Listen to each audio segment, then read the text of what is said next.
Woohoo! Go Tiggo 4 Pro, go! This updated DCT version is meant to consume a lot less fuel than the previous CVT version. Well, let's see how that goes. But I can tell you now, this engine is a lot punchier, a lot quicker than most cars in this segment. I mean, with so many Chinese options available, and this being one of them, is this DCT version still worth buying in 2025? Well, let's find out.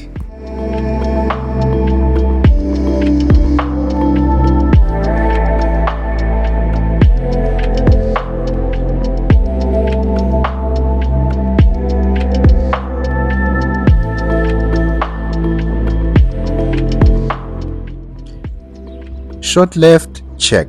Gravel road, check. Well, let's be honest, all these Chinese cars have got one common problem, the high fuel consumption.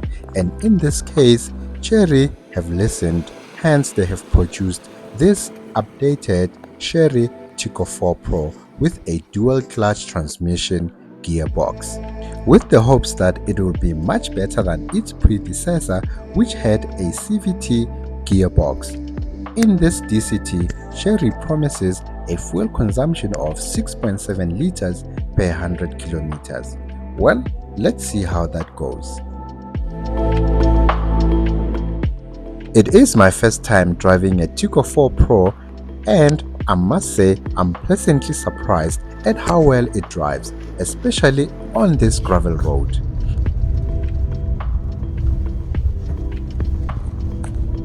And yes, I agree, this gravel road is not the toughest terrain, but under these circumstances, the Tiggo 4 seems to be managing quite well. And something that I've noticed is that the steering wheel is a bit on the softer side, but over time, you do get used to it. When it comes to the exterior of the Tiggo 4 Pro, especially the Elite with the blacked out wheels, I mean, this is not a premium looking car, but I understand why it is one of the best selling vehicles in the South African market. What I like about the front design, it's those daytime running lights design as well as the red lining on the bumper. The interior pretty much looks the same as compared to that of the previous version, except in this DCT you get a touchscreen climate system. With the recent introduction of the Tiggo Cross, things have gotten a little bit more interesting. However, for someone who's got a budget of around 400,000, you can still buy the Elite variant of the Tiggo 4 Pro and still have all the bells and whistles included, because the newly launched Tiggo Cross will cost you around 450,000, which is way above the 400,000 budget. And I can tell you now, both cars have got the same 1.5 turbocharged petrol engine, producing 108 kilowatts and 210 of torque, so you still have the same engine in both vehicles. Well, let me leave that for you to think about. Tiggo 4 Pro, DCT or Tiggo Cross? If I had a maximum budget of 400,000 and I still had to stretch it a little bit by 15,000, this would be my choice, the Tiggo 4 Pro DCT, the Elite variant, because with the Tiggo Cross you still need to fork out another 40,000 odd. That will be pushing my budget way above board. I mean, overall, this Tiggo 4 Pro, it's still well priced and still cheaper than a highly spec'd VW Polo. Even the highly spec'd Tiggo Cross Elite variant is still cheaper than a highly spec'd VW Polo. Well, sorry guys, but these are the hardcore facts. And yes, I'm not comparing apples to apples, because this Tiggo 4 is more of a small compact SUV and the Polo is more of a hatchback. But we are making a price comparison of someone who has got a maximum budget of 400,000. What car will they buy? I say buy the Tiggo 4 Pro DCT variant, because you still get value for money and it's got all the bells and whistles included. And also it's got a sunroof. Yes guys, I do love a sunroof.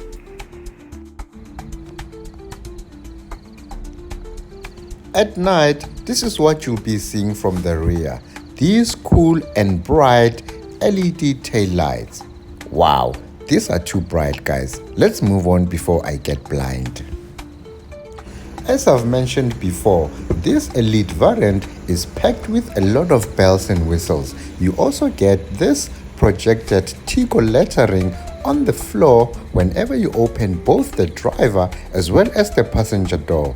Quite cool guys. I've never seen this done, especially on a car that is well priced like this.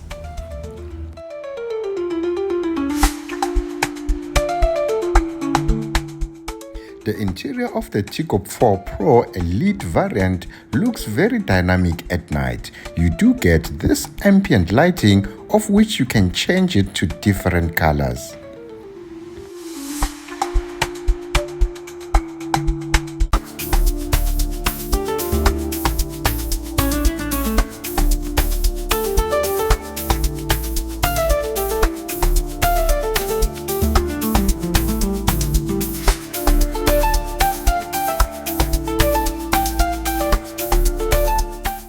When it comes to this segment of the small compact SUV, this Tiggo 4 Pro, according to me, it comes out tops.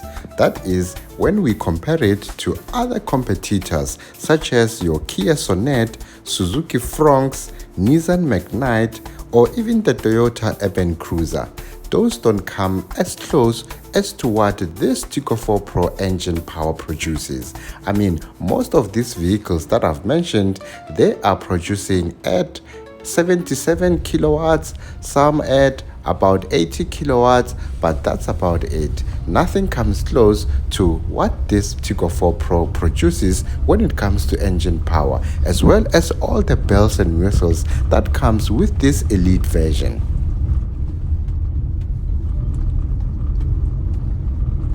When it comes to how the car handles, also the ride quality, this Tiggo 4 Pro is not bad at all. I mean, this suspension, it is smooth, especially on this gravel road. And also, I want to talk about this DCT gearbox. It seems to be managing quite well so far. There isn't any lag or any harsh gear change that I've noticed so far, especially driving on a gravel road where sometimes you have to stamp on your brakes and quickly accelerate.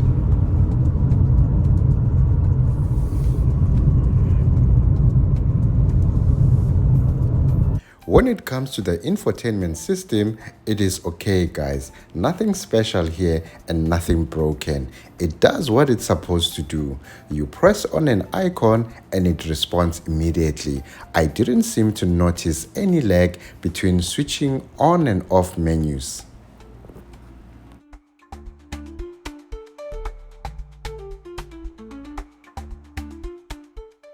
And conveniently so, this infotainment system is equipped with both Apple CarPlay and Android Auto.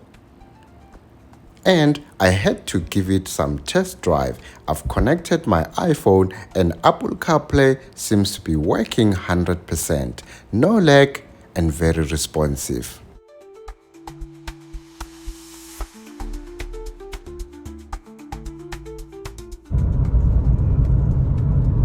And when it comes to cabin insulation, there isn't a lot of wind or road noise that comes inside.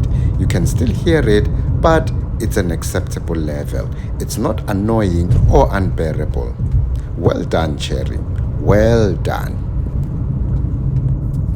And while you edit, hit the like button and subscribe to my channel. It's free, guys. Come on, it's free.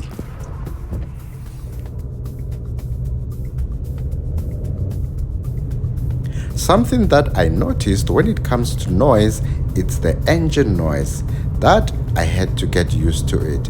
And this being a 1.5, I must say it cries a lot. especially when you step on the accelerator or you want to push it.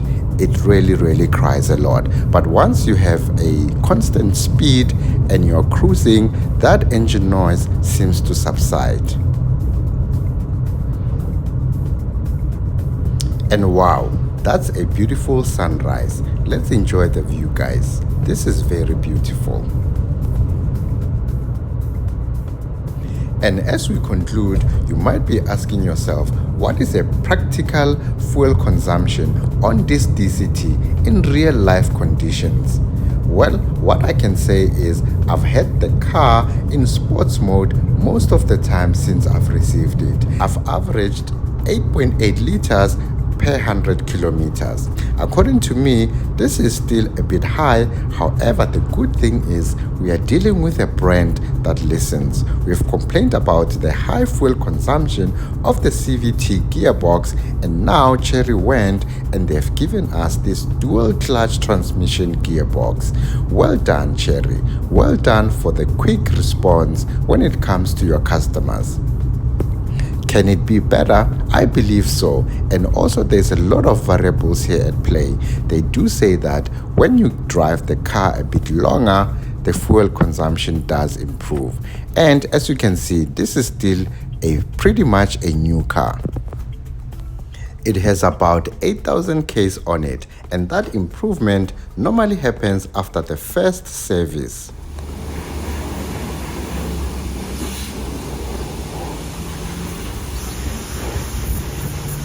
Eish guys, it's been raining a lot lately, and after all that driving on the gravel road, this car got really dirty, and it was now time to get cleaned up.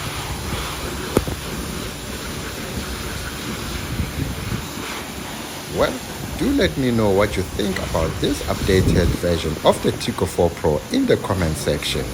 And please guys, do like this video, subscribe to my channel as well. I hope you guys enjoyed this video. Until next time, God bless.